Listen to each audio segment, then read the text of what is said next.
खुद एपी सिंह राष्ट्रपति भवन पहुंचे, क्योंकि सीमा अपने घर से निकल नहीं सकती, जमानत की शर्तें हैं। तो उन्होंने बाकायदा 40 पन्नों का एक एफिडेविट, एक जो अर्जी है, एप्लीकेशन है, वो लेकर प्रेसिडेंट हाउस पहुंचे कल दिन में, और उन्होंने वहां जाकर एक एप्लीकेशन दी है। इसे मर्सी पिटीशन भी कहते हैं, रहम की अपील, दया याचिका। और इस दया याचिका में सीमा की तरफ से सब कुछ कहा गया है।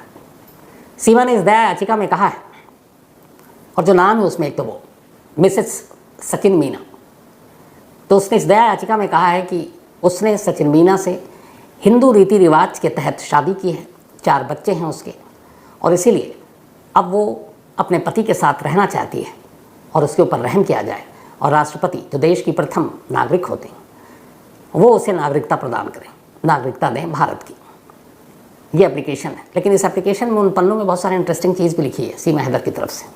उसमें बाकायदा लैला मजनू, शीरीं फरहाद, रोमियो जूलियट का भी जिक्र है कि इन सब ने भी मोहब्बत की और उसके भी हिंदुस्तान आने का मकसद और सिर्फ एक है, और वह है मोहब्बत। उसने बॉलीवुड के 2 एक्टर के नाम भी इस एफिडेविट में या इस मर्सी पिटीशन में लिखे। उसने कहा कि अगर फिल्मी दुनिया के सितारों को उनके काम की वजह से भारतीय नागरिकता दी जा सकती है तो मोहब्बत की वजह से उसे क्यों नहीं। और इन 2 जो एक्टर हैं उनका जो नाम लिखा उसने अपने एफिडेविट में, मर्सी पिटीशन में, सीमा हैदर ने, उनमें एक हैं अक्षय कुमार और दूसरी आलिया भट्ट। बाकायदा इसमें लिखा है कि ये दोनों भी विदेशी, लेकिन इनको भारतीय नागरिकता दिया गया और ये भारत में रह रहे हैं। अब आप में से कई लोगों को पता होगा कि अक्षय कुमार के पास कैनेडियन पासपोर्ट है और आलिया भट्ट के पास ब्रिटिश पासपोर्ट है। आलिया भट्ट की माँ, क्योंकि उन्होंने महेश भट्ट से शादी की थी, सोनी राजदान उनकी माँ, उनके पास ब्रिटिश पासपोर्ट था। तो आलिया भट्ट ब्रिटिश सिटीज़न है लेकिन भारत में रह रही हैं। तो सीमा का कहना है कि जब आलिया भट्ट और अक्षय कुमार को नागरिकता दी जा सकती है तो फिर प्यार की खातिर उन्हें भी दिया जा सकता है। उन्होंने ये भी कहा कि बहुत सारी पाकिस्तान की और भी महिलाएं हिंदुस्तान में शादी करने के बाद रह रही और उन्हें नागरिकता दी गई। अफ़गानिस्तान की भी बहुत सारी महिलाओं को दी गई, बांग्लादेश की भी बहुत सारी महिलाओं को दी गई, तो फिर उन्हें क्यों नहीं दी जा सकती। इतना ही नहीं, उन्होंने कहा कि अगर उनकी नागरिकता देने से पहले ये डाउट है, ये शक है कि वो एक जासूस हैं, तो नोएडा पुलिस और एटीएस पहले ही जांच कर चुकी है। अब वो चाहे तो सीबीआई, रॉ, एनआईए, किसी भी एजेंसी से उसकी जांच करा ले। इतना ही नहीं, सीमा हैदर ने यह भी कहा है कि वो हर टेस्ट से गुजरने को भी तैयार है। उसने अपने प्रेसिडेंट को भेजे मर्सी पिटीशन में लिखा है कि न सिर्फ वो बड़ी बड़ी एजेंसियों से जांच कराने को तैयार है, बल्कि polygraph test, brain mapping test, lie detector test और डीएनए ये भी कराने को तैयार है। बहुत सारे लोग डीएनए और उसके बच्चों की बात कर रहे थे, तो उसने बाकायदा एप्लीकेशन में जो प्रेसिडेंट को भेजा उसमें लिखा है कि वो ब्रेन मैपिंग से लेकर polygraph test, lie detector test, DNA सब कुछ कराने को तैयार है। सीबीआई, एनआईए, आईबी, जिससे भी आप जांच कराना चाहें वो भी हम तैयार हैं। और इस जांच की रिपोर्ट के आने के बाद लेकिन आप मुझे नागरिकता दें और मुझे सचिन से अलग ना करें। तो राष्ट्रपति को ये अपील कर दी गई है। तो सीमा की जासूसी वाला मामला तो लगता है पीछे चला जाएगा, नागरिकता वाली बात अब आगे रहेगी। लेकिन आगे बढ़ो उससे पहले एक नाम, नूर इनायत खान। नूर इनायत खान की बायोग्राफी कुकी एफएम के ऑडियो बुक पर आप सुन सकते हैं। वजह यह है कि नूर इनायत खान, जिसके पिता हिंदुस्तानी थे लेकिन माँ अमेरिकन, और कैसे वर्ल्ड वॉर सेकंड के दौरान फ्रांस और जर्मनी के बीच में जब जंग चल रही थी तो धोखे से नूर इनायत खान को मारा गया।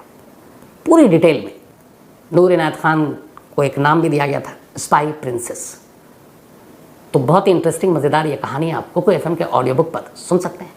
कुको एफएम देश का बेस्ट ऑडियो शो प्लेटफॉर्म है जिसके 15 लाख से ज़्यादा एक्टिव हिंदी पेड सब्सक्राइबर हैं और यहाँ हर महीने 4200 घंटे के कंटेंट्स के साथ ये लगातार बढ़ रहा है। कुको एफएम ऐप पर 10,000 से ज़्यादा ऑडियो बुक हैं जिसे आप कहीं भी कभी भी सुन सकते हैं, हिंदी में सुन सकते हैं। इसमें biography, business, crime, entertainment, politics तमाम बुक हैं। क्राइम तक फैमिली के लिए इस वक्त एक खास ऑफर है। कुको एफएम ऐप के पहले महीने के सब्सक्रिप्शन पर पूरी क्राइम तक फैमिली के लिए 50% डिस्काउंट है। यानी पहले महीने के लिए सिर्फ 49 रुपये में आपको 10,000 ऑडियो बुक का ऐसा खजाना मिलेगा जिसे आप जहाँ चाहें सुन सकते हैं और अपना ज्ञान बढ़ा सकते हैं। इस वक्त आप अपनी स्क्रीन पर एक QR कोड देख रहे हैं, इसे स्कैन करके direct Kuku FM app download कर सकते हैं। और इसके अलावा क्राइम तक फैमिली के लिए नीचे दिए गए डिस्क्रिप्शन बॉक्स में लिंक को क्लिक करें और कूपन कोड क्राइम 50 लगाएं, जिससे पूरी फैमिली को 50% डिस्काउंट के साथ 99 रुपये का सब्सक्रिप्शन सिर्फ 49 रुपये में मिलेगा। प्रेसिडेंट, आप सबको पता है, खुद फैसला नहीं ले पाते कि नागरिकता देनी है कि नहीं। असल में ये घूम फिर कर आएगी होम मिनिस्ट्री से, क्योंकि होम मिनिस्ट्री जो है वो क्लियरेंस देती है। और होम मिनिस्ट्री की अगर, क्योंकि ये सारी एजेंसियां होम मिनिस्ट्री को ही रिपोर्ट करती हैं, तो होम मिनिस्ट्री ने अगर अपनी हाँ कर दी तो फिर प्रेसिडेंट को कोई ऑब्जेक्शन नहीं, सीमा हैदर को नागरिकता दी जा सकती है। तो पहला काम ये हुआ 21 जुलाई को कि सीमा हैदर ऑफिशियली प्रेसिडेंट के पास, जिसका चर्चा, जिसकी बातें कई दिन से हो रही थी, तो वो सिटीजनशिप हासिल करने के लिए राष्ट्रपति के पास पहुंच गई और एक दया याचिका यानी कि रहम की अपील कर दी। इतना ही नहीं, इसी के साथ साथ एक और वकील की टीम कल ही बुलंदशहर की जो कोर्ट है, अदालत है, वहाँ भी पहुँच गई। बुलंदशहर की कोर्ट में सीमा ने बाकायदा सचिन के साथ अपने तमाम शादी के सबूत जो है, चाहे वो तस्वीरें हों या फिर बाकी चीज़ें हैं, वो सारी चीज़ें उस कोर्ट में सबमिट कर दी। और बुलंदशहर की ज़िला कोर्ट में शादी के दस्तावेज सौंपते हुए सीमा ने यह कहा है कि ये सबूत है कि मैं सचिन मीना की पत्नी सीमा मीना हूँ, इसलिए मुझे सचिन मीना की पत्नी के हैसियत से इस देश की नागरिकता दी जाए और मुझे यहाँ रहने की इजाज़त दी जाए। क्योंकि सचिन एक भारतीय नागरिक है तो मैं उसकी पत्नी होने के नाते अब मैं भी भारतीय हूँ और मुझे भारतीय नागरिकता देने का मतलब आप उस पर गौर करें। तो एक तरफ प्रेसिडेंट के पास पहुँच चुकी है सीमा और दूसरी तरफ कोर्ट भी पहुँच गई सीमा। अब कोर्ट में क्या होगा इसके लिए भी इंतज़ार करना पड़ेगा और प्रेसिडेंट का क्या फैसला होता है इसके लिए भी इंतज़ार करना पड़ेगा। लेकिन अब यहाँ समझने की ज़रूरत है कि क्या प्रेसिडेंट सीमा को नागरिकता दे सकते हैं, क्या सीमा को सचिन के साथ शादी करने की वजह से ये सिटीजनशिप मिल सकती है। तो जितने कानून के एक्सपर्ट्स हैं उनसे मैंने बात की और उनकी बातों को अब आपके सामने रख रहा हूँ। सबसे पहले ऐसे समझ लीजिए कि भारत में कुल 4 तरीके से या 4 तरह से आप सिटीजनशिप हासिल कर सकते हैं। जो नागरिकता है वो 4 तरीके से मिलती है। पहली, आप यहाँ पैदा हुए और पैदा हुए हैं तो आपको यहाँ की नागरिकता मिलेगी। लेकिन पैदा होने के लिए भी अलग अलग है। पहले ये था कि 26 जनवरी 1950 के बाद जो पैदा हुआ भारत में था, बंटवारा हो चुका था, जिन जिनको भारत आना था वो आ जाए तो वो भारतीय सिटीजन हो जाएंगे। फिर ये हुआ कि 3 दिसंबर 2004 से पहले तक, 3 दिसंबर 2004 से पहले तक जो भारत में है, पैदा हुआ, भारत में रह रहा, वो भारतीय सिटीजन है।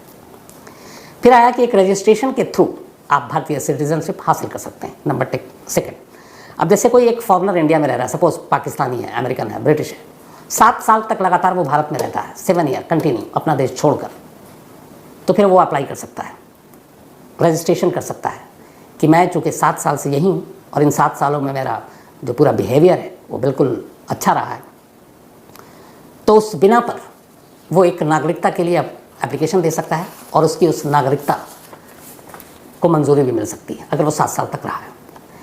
इसमें एक तीसरा है नेचुरलाइजेशन प्रोसेस।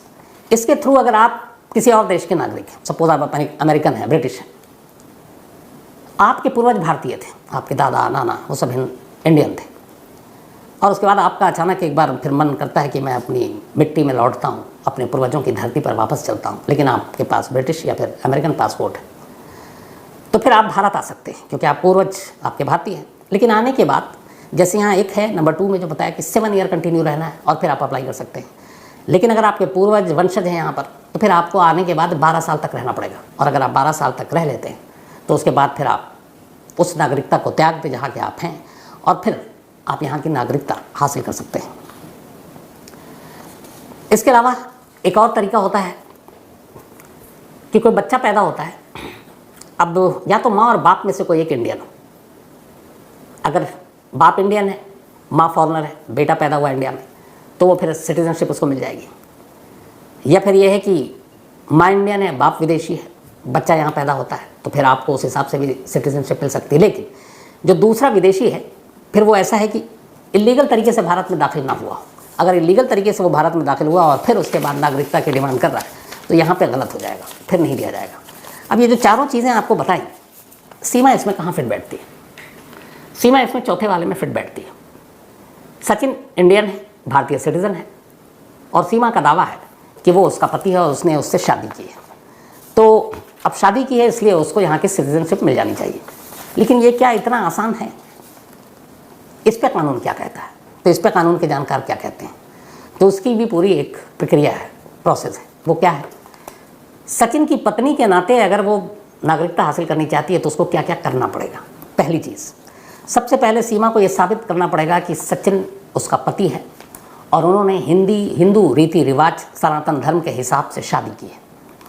तो इसके लिए उनको उस मैरिज सर्टिफिकेट, उसका एक प्रूफ चाहिए होगा, किसी आर्य समाज मंदिर का या ऐसी संस्था जो ऐसी शादियों के प्रमाण पत्र या दस्तावेज देते हैं, सर्टिफिकेट देते हैं। बहुत कॉमन है हमारे यहाँ आर्य समाज मंदिर। अगर वहाँ बहुत सारे लोग शादी करते हैं तो उसका सर्टिफिकेट फिर आप कोर्ट में देते हैं तो कोर्ट में वो लीगल उसकी मान्यता मिल जाती है। लेकिन यहाँ सीमा के साथ इतना आसान नहीं है। अगर उसने आर्य समाज मंदिर में शादी कर ली या अब करती है तो सिर्फ उसका सर्टिफिकेट नहीं चाहिए, इसके साथ और भी कुछ चाहिए। और क्या चाहिए? अब सीमा ने जब चूँकि सचिन से शादी की और वो है एक मुस्लिम, तो यहाँ पर उसको अपना धर्म बदलने का भी एक प्रूफ देना होगा कि पहले मैं सीमा हैदर थी, अब मैं सीमा मीना हूँ, और मैं पहले मुस्लिम थी, अब मैं हिंदू हूँ, धर्म बदल चुकी हूँ। तो उसका बाकायदा एक उसको सर्टिफिकेट देना पड़ेगा, एक एफिडेविट देना पड़ेगा धर्म बदलने का, और ये एफिडेविट कानूनी दस्तावेज़। ये सेकंड हो गया। यहाँ पे भी अभी काम नहीं बनेगा। इसका तीसरा आएगा फिर, जब आपने मैरिज सर्टिफिकेट ले लिया किसी आर्य समाज मंदिर से, फिर आपने एफिडेविट बना लिया अपना धर्म बदलने के अपनी मर्ज़ी से, फिर तीसरा आपको किसी अपने ही देश के अखबार में, एक हिंदी और एक इंग्लिश न्यूज़पेपर में आपको ऐड देना पड़ेगा कि पहले मैं सीमा हैदर थी, पहले मैं मुस्लिम थी, अब मैं हिंदू हूँ। जो भी बेसिक जानकारी, जैसे पासपोर्ट में कई बार सरनेम, नेम चेंज या मोहल्ला चेंज कराने के लिए, खासतौर पर सरनेम चेंज करने के लिए आपको ऐड देना पड़ता है। अब ऐड देने के बाद भी काम पूरा नहीं होगा। इसके बाद आपको सरकारी गैजेट जो में सारी चीज़ें आती हैं, जहाँ पे सारे भारतीयों का लेखा जोखा होता है, तो उस गैजेटेड ऑफिस में, उस वहाँ पर जाकर सरकारी गज़ट में आपको अपने आप को रजिस्टर्ड कराना होगा कि मैं ये हूँ, मेरा धर्म ये था, अब मेरा धर्म ये है। अब जब ये सारी चीज़ें, सारे डॉक्यूमेंट्स जमा हो जाएंगे तो फिर उसको एक सर्टिफिकेट मिलेगा, शादी का भी और धर्म बदलने का भी। इन सारी चीज़ों में 2 से 3 महीने आसानी से लग जाता है, क्योंकि आप आर्य समाज मंदिर में शादी करते हैं तो उसके लिए भी समय लगता है। फिर कोर्ट में आप जाते हैं तो महीने भर पहले आपको सूचना देनी होती है। तो अब जब ये सारी चीज़ें हो जाती हैं, इसके बाद फिर सीमा सिटीजनशिप के लिए अप्लाई कर सकती है। मतलब पहले उसको अपनी शादी को साबित करना है, फिर उसको अपने धर्म को साबित करना है, फिर उसको ये अखबारों के ज़रिए साबित करना है, फिर गज़ट में उसको साबित करना है, और इसके बाद इन सारे कागज़ के बंडलों को लेकर तब वो भारतीय सिटीजनशिप के लिए अप्लाई करेगी। तो 2 से 3 महीना। अब यहाँ सवाल है कि अगले 2 से 3 महीने क्या सीमा को भारत में रहने दिया जाएगा? ये बड़ा इंपॉर्टेंट सवाल है। एक बड़ी अच्छी चीज़ कही जिन वकील साहब से मैं बात कर रहा था कि सीमा ने इस बीच में एक अच्छा काम किया है, लेकिन उसकी कानूनी मान्यता अगर मिल गई तो काम बड़ा आसान हो जाएगा। अब वो अच्छा काम क्या किया उसने, मतलब इस सिटीजनशिप को पाने के लिए? वो काम ये है कि सीमा ने यह दावा किया कि उसने नेपाल में काठमांडू के एक मंदिर में सचिन से शादी की, और ये शादी जो है ये सनातन धर्म के हिसाब से उसने की, हिंदू रीति रिवाज से उसने की। अब सवाल ये है कि अगर उसने हिंदू रीति रिवाज से ये शादी कर ली, सनातन धर्म के हिसाब से कर ली, उस शादी को अगर यहाँ मान्यता मिल गई तो 2 चीज़ें होंगी। एक, सीमा ये कहेगी कि जब मैंने काठमांडू में शादी की, और चूंकि मैं एक पाकिस्तानी हूँ, तो पाकिस्तान से काठमांडू पहुँचने के बाद ही मैं हिंदू हो चुकी थी। हालांकि उसका एक और बयान आया कि वो पिछले 1 साल से पाकिस्तान में रहते हुए भी करवा चौथ रखती थी सचिन के लिए, और उसका ये भी कहना वो 1 साल पहले उसने हिंदू धर्म अपना लिया था। अब 1 साल पहले धर्म अपना लेने से, या मुस्लिम से हिंदू बन जाने से, या काठमांडू में शादी करने से उसके सिटीजनशिप पे क्या असर पड़ेगा? कानून के जानकारों का कहना है कि पड़ेगा। वो ये, सीमा ये साबित कर देगी कि जब मैं पाकिस्तान से आई, तो वो पाकिस्तान से इलीगल भारत में आई, तो मैं मुस्लिम थी ही नहीं, मैं तो सीमा मीना हो चुकी थी। और जब मैं काठमांडू पहुंची, सचिन से मिली और हमने शादी की, तब भी मैंने एक हिंदू धर्म की अनुयायी के हिसाब से ही सचिन से शादी की। तो मुस्लिम धर्म तो उस वक्त मेरा था ही नहीं। अब उससे इसको क्या फ़ायदा होगा? उससे फ़ायदा ये होगा कि भारत सरकार की एक पॉलिसी, अफ़गानिस्तान, बांग्लादेश और पाकिस्तान, इन 3 जगहों पर रहने वाले हिंदू, सिख, ईसाई, बौद्ध, मतलब मुस्लिम को छोड़कर अगर इस धर्म के लोग भारत में आते हैं और भारत में आने के बाद नागरिकता यहाँ की मांगते हैं, अप्लाई करते हैं, तो हमारे यहाँ ये कहा गया है कि इनको नागरिकता दे दी जानी चाहिए, क्योंकि ये उन देशों में सताए हुए लोग हैं, क्योंकि वहाँ उन देशों में ये माइनॉरिटी है, अल्पसंख्यक है, तो ऐसे लोगों को दे देना चाहिए। लेकिन पाकिस्तान, अफगानिस्तान और बांग्लादेश के जो मुस्लिम हैं उनको नहीं मिलेगी, क्योंकि वो वहाँ मेजॉरिटी में है, अल्पसंख्यक नहीं है, माइनॉरिटी नहीं है। तो इससे सीमा पे क्या असर पड़ेगा? सीमा ये प्रूफ करेगी, अपने वकील के ज़रिए ये साबित करेगी कि जब मैं पाकिस्तान में थी, 1 साल पहले मैंने वहाँ पे मुस्लिम धर्म छोड़कर हिंदू धर्म अपना लिया, मैंने करवा चौथ का व्रत रखा। इसके बाद जब मैं पाकिस्तान से भागकर काठमांडू पहुँची, तो काठमांडू में जब सचिन मिला और मैंने जब उससे शादी की, तब मैंने एक मुस्लिम लड़की के नाते उससे शादी नहीं की, बल्कि एक हिंदू लड़की के नाते शादी की थी। तो इसीलिए मैं पाकिस्तान से भाग कर आई हुई कोई मुस्लिम नहीं।